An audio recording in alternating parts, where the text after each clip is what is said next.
All right, let's talk about the one skill that really separates a good manager from a truly great leader, and that's delegation. Now, this isn't just about, getting stuff off your plate. It's about a total transformation from being an overwhelmed doer to becoming an outstanding leader who actually multiplies their team's impact. Let's dive in. So, let me ask you something. Are you a leader, or are you just the busiest person on your team? Oof, that's a tough one, right? Think about it. If your day is just packed with tasks that only you can do, if you're the bottleneck for every single project, well, you might be confusing being busy with being effective. It's a common trap. So what's the difference? Well, it all comes down to one strategic skill. The secret to breaking that cycle is delegation. And look, we're not just talking about getting rid of boring tasks. This is the art of empowering your team, growing their skills, and freeing yourself up to do the high-level work that actually moves the needle. Okay, so how do we actually do this? How do we unlock this secret? Well, it all starts by asking yourself the right questions. We're going to break down the 4 essential questions of delegation that will completely change how you see your role and your team. First things first. Question 1. What should you delegate? You've got to know what's even on your plate to begin with, right?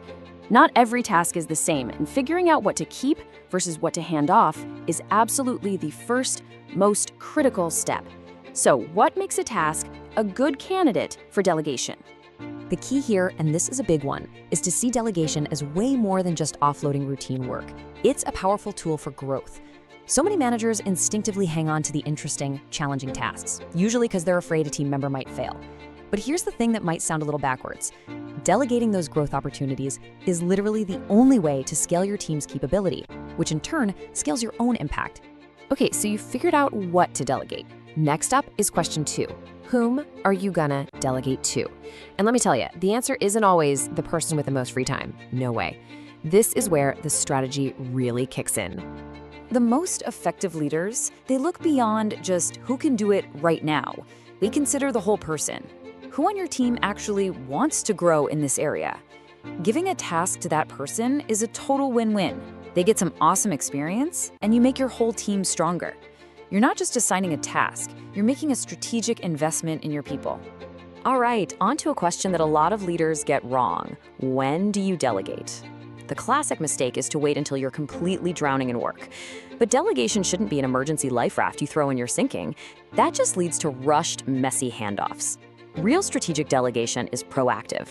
The best time to delegate is at the very start of a new project, when you can really think through the development opportunities, or when you notice a team member is crushing their current role and is ready for a new challenge.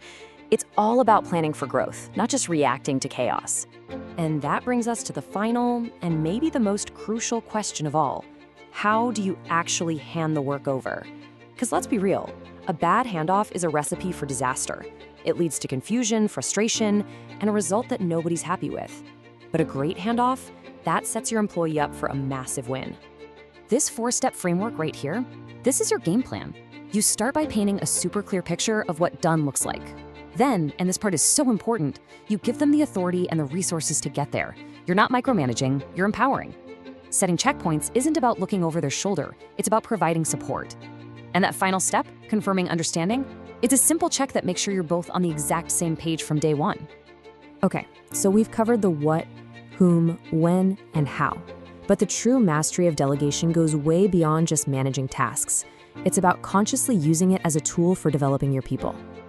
And this is a perfect illustration of how your style needs to adapt.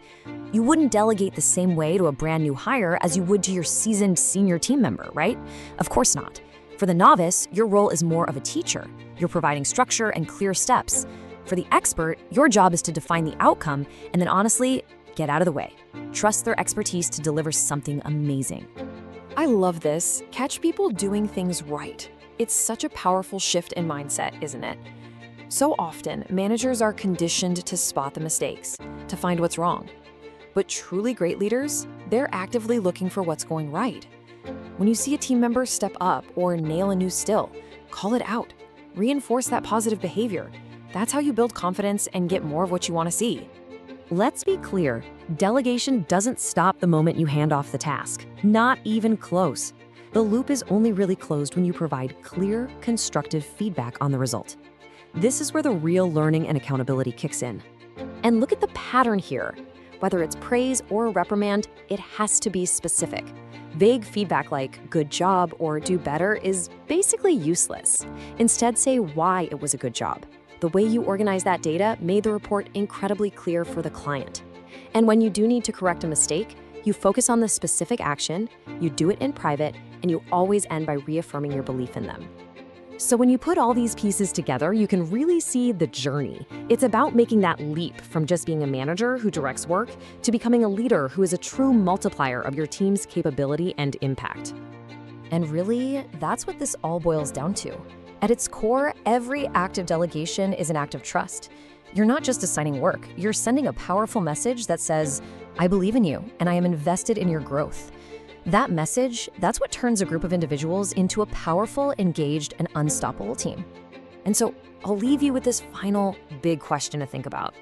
Are you building a team that's totally dependent on you, or are you building a team that could lead without you? Your goal as a leader shouldn't be to make yourself indispensable. It should be to build a team so strong, so capable, and so empowered that it could thrive even in your absence. That is the true mark of outstanding leadership.